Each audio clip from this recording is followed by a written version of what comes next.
বলছি আশেপাশের পথচারীরা যারা যাচ্ছেন তারা প্রত্যেকেই আপনাদের এই ঠাকুর দেখে খুব প্রশংসা করলেন যে দারুণ ঠাকুর হয়েছে, কি বলবেন? ঠাকুর আমরা নিজেরা খুব সব কমিটির ছেলেরা চয়েস করেছিলাম একসঙ্গে বসে। আর প্যান্ডেলের সঙ্গেই দেখতে পাচ্ছেন যে একটা ব্যানার ঠাকুরের পিছনে লাগানো হয়েছে, ওই অবিকলই ঠাকুরটা সেম আমরা করার চেষ্টা করেছি। ওরকমই হয়তো লোকে লোকে লোকে ভালো বলছে,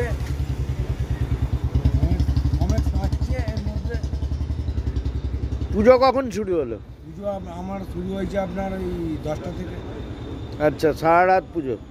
সারা রাত্রির বলতে এই মোটামুটি ধরুন ওই 11:30 থেকে মোটামুটি 12টার মধ্যে কমপ্লিট হয়ে যাবে। আচ্ছা, তা হোমযজ্ঞ খুব নিষ্ঠার সাথে হলো দেখলাম। হোমযজ্ঞ হলো, কমিটির ছেলে সবাই একসাথেই সব আমরা আছি। আগামীকাল কি আছে? আমাদের আগামীকাল খাওয়া দাওয়ার মহাপ্রসাদ, মহাভোগ, ভোলেনাথের আমরা সবাইকে বিতরণ করবো। সব ছেলেরা সহযোগিতা করবে, আছে থাকবে রাইস, আলুর দম, পায়েস। আজকের এই পুজোর আনুষ্ঠানিক দ্বারোদ্ঘাটন কে করলেন? আমাদের দাদা কল্যাণ ম্যানেজার করলো। আচ্ছা, ফিতে কেটে উদ্বোধন করলেন। উদ্বোধন করলো। আপনার নাম? আমার নাম বাবু সাউ।